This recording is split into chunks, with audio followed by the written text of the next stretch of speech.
Teachers in the 1970s had almost unlimited power over the children in their classrooms, and almost zero accountability for how they used it. What they did behind closed doors wasn't considered abuse, it was considered teaching. Here are 10 things teachers routinely did that are now illegal. Number 1. Rulers across the knuckles. Getting a math problem wrong in a 1970s classroom didn't just cost you a grade, it cost you skin. Teachers kept metal-edged rulers on their desks the way a mechanic keeps a wrench within reach, and they used them just as casually. A wrong answer, a slow response, a moment of hesitation, and the ruler came down hard across the knuckles. The crack was sharp enough for the entire room to hear, and that was part of the design. The pain radiated through the hand and up the wrist, and the welts lasted for hours, sometimes overnight. Some teachers refined the technique over years. They knew the angle that stung the most. They knew which part of the knuckle produced the sharpest pain, and they used that knowledge on children as young as 6. The impact went far beyond the physical. Kids stopped raising their hands, not because they didn't know the answer, but because being wrong carried a price their body would remember. Classrooms that should have encouraged curiosity instead trained children to associate questions with danger. Students who made errors didn't learn from them. They learned to hide, to stay quiet, to never volunteer an answer unless they were absolutely certain. The psychological research on this is clear. Pain-based correction doesn't improve academic performance. It produces anxiety, learned helplessness, and avoidance behavior. Outcomes that follow students well beyond the classroom and well into adulthood. Studies on adults who experienced school-based corporal punishment show elevated rates of anxiety disorders, difficulty with authority figures, and a persistent flinch response around confrontation that they can trace directly back to specific classroom moments. Today, a teacher who struck a child's hand with a metal object would face assault charges, immediate termination, and likely a criminal record. In the 1970s, they got a thank you from parents who believed a strict teacher was a good teacher. The ruler wasn't a secret, it sat on the desk in plain sight. It was the first thing students saw when they walked in, and the last thing they thought about before raising a hand. Number 2. Chalk thrown at students. Chalk and erasers were literally thrown at students. A student zoning out, whispering to a friend, or staring out the window could expect a piece of chalk or a heavy wooden eraser launched directly at their head from across the room. Teachers did not hide this behavior. Many were proud of their aim. Some kept a pile of chalk pieces specifically for throwing, like ammunition stockpiled on a shelf. The class usually laughed, the teacher smirked, and the kid who got hit learned to stay alert through fear of incoming projectiles rather than any genuine interest in the lesson. A wooden eraser to the temple left a chalk dust cloud in the hair and sometimes a visible bruise beneath it. An eraser to the eye could cause real damage, but nobody reported it because there was nothing to report it to. No incident form, no school counselor trained to identify physical aggression by staff, no parent hotline. The behavior was so deeply normalized that students who flinched or complained were mocked by classmates for being too sensitive. The teacher's aim became a classroom legend, retold as a funny story rather than recognized as what it actually was, an adult throwing a hard object at a child's head. In a modern classroom, that single act would trigger an investigation, probable termination, potential criminal charges for assault, and mandatory reporting to Child Protective Services. In the 1970s, it was a teaching technique with a punchline. The students who got hit did not find it funny then. The adults they became do not find it funny now, and the teachers who threw them never faced a single consequence for it. Number 3.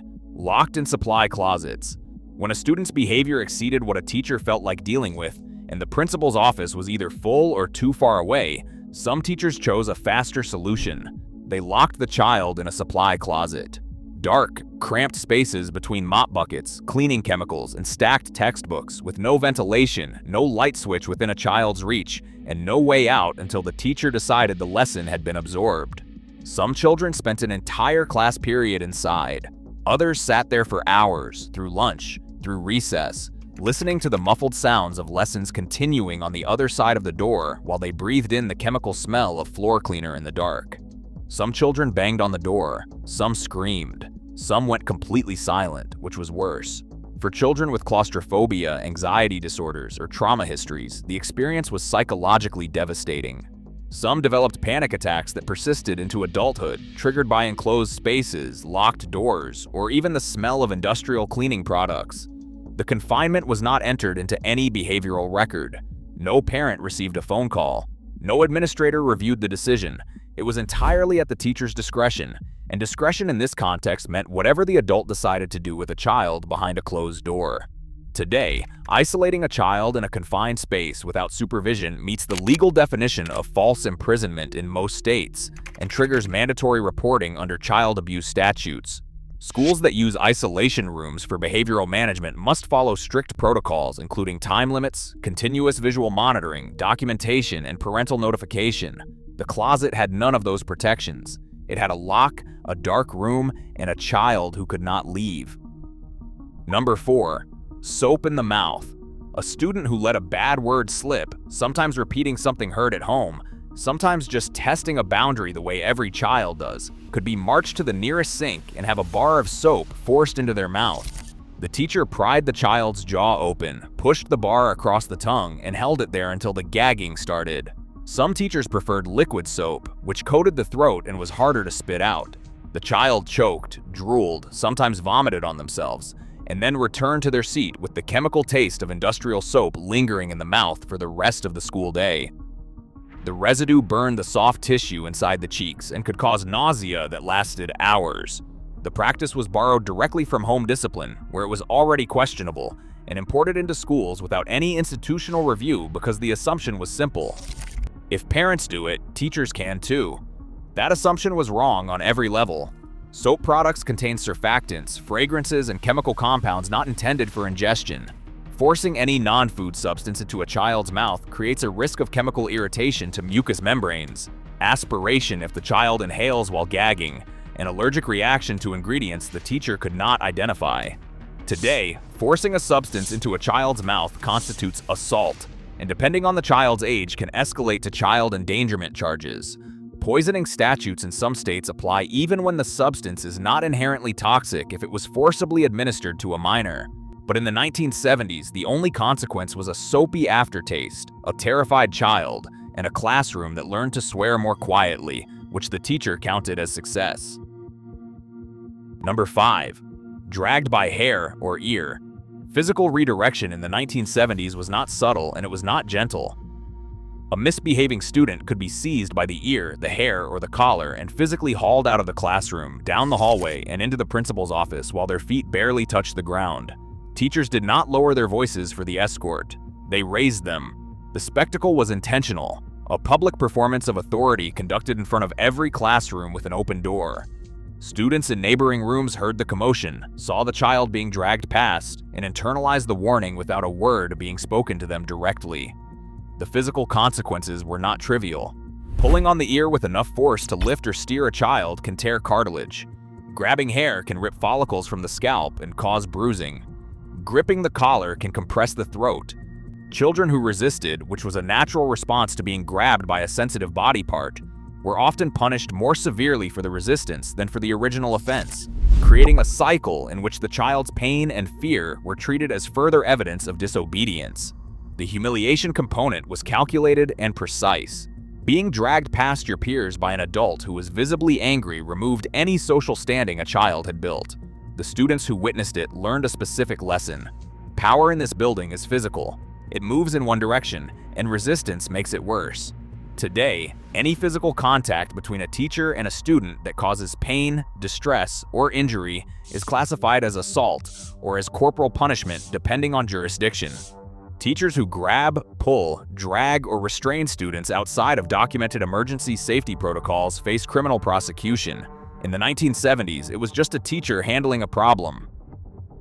Number 6. Smoking, then hugging children. The teacher's lounge in the 1970s was a designated smoking zone. Ashtrays sat on every table, and the ceiling tiles above them yellowed over the course of a single school year from accumulated tar. Teachers took their breaks in a room thick with cigarette smoke, inhaled deeply for 15 minutes, and then walked directly back into classrooms where they leaned over kindergartners, hugged students, and stood close enough for the smell to transfer onto children's hair and clothing. Nobody questioned the practice because smoking was socially normal, legally permitted everywhere, and the concept of secondhand smoke as a health hazard was only beginning to gain scientific credibility. What wasn't normal, even by the standards of the era, was the degree of exposure schools created. Young children with asthma, allergies, or respiratory conditions sat in rooms where the adults responsible for their care carried the chemical residue of 30 cigarettes a day on their clothing, hair, skin, and breath. Third-hand smoke, the residue that clings to surfaces and fabrics after a cigarette is extinguished, contains carcinogens including formaldehyde, lead, and arsenic. A teacher who smoked on a break and then embraced a 5-year-old was depositing those compounds directly onto the child's skin and clothing. The child then carried those compounds home. Schools were slow to address this because the teacher's lounge was treated as sacred ground, the one space where adults could relax, and smoking was part of that culture. Indoor smoking bans did not reach most schools until the late 1980s and into the 1990s, and comprehensive smoke-free campus policies came even later. Today, smoking anywhere on school property, including parking lots, is illegal in most states. The idea of a teacher reeking of cigarettes while holding a small child now feels like a relic from a world that did not understand what it was doing. It was exactly that, and the children who breathed it in had no say in the matter, and no understanding of the risk until decades later. Number 7. Shaming bedwetters on trips. Overnight field trips and outdoor education programs were supposed to be highlights of the school year. For children who wet the bed, they were nightmares that began weeks in advance and left scars that lasted years. When a child wet their sleeping bag during a school trip, the response from some teachers and chaperones was not quiet, private, or compassionate. It was public. The wet sleeping bag was hung outside the cabin for everyone to see. The child's name was announced to the group. In some cases, the student was made to carry their soiled bedding past laughing classmates to a wash station while the adult who orchestrated the exposure watched, satisfied that the embarrassment would solve the problem. It would not. Bedwetting in school-aged children is overwhelmingly involuntary. It is linked to deep sleep patterns, bladder development, genetic factors, and in some cases, stress and anxiety.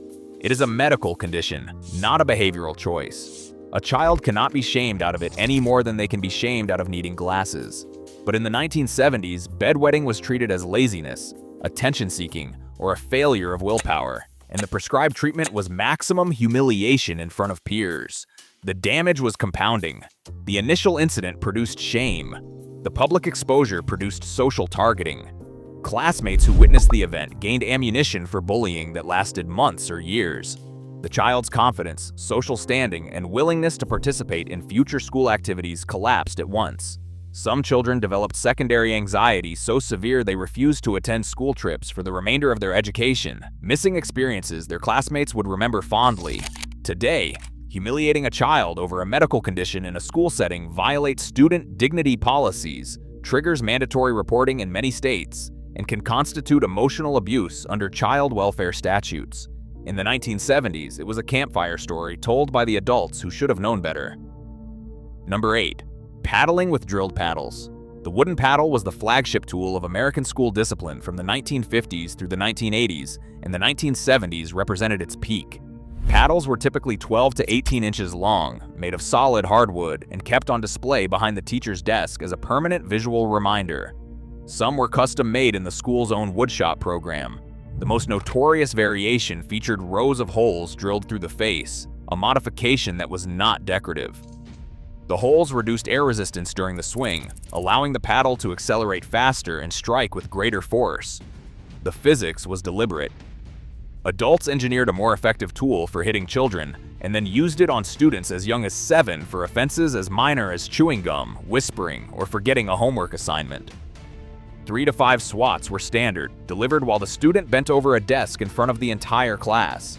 The sound was a sharp crack that carried through walls and into neighboring classrooms. Students waiting their turn described a particular kind of terror, watching the student ahead of them take the hits and knowing they were next. The bruising lasted a week or more. Some students reported welts that broke the skin.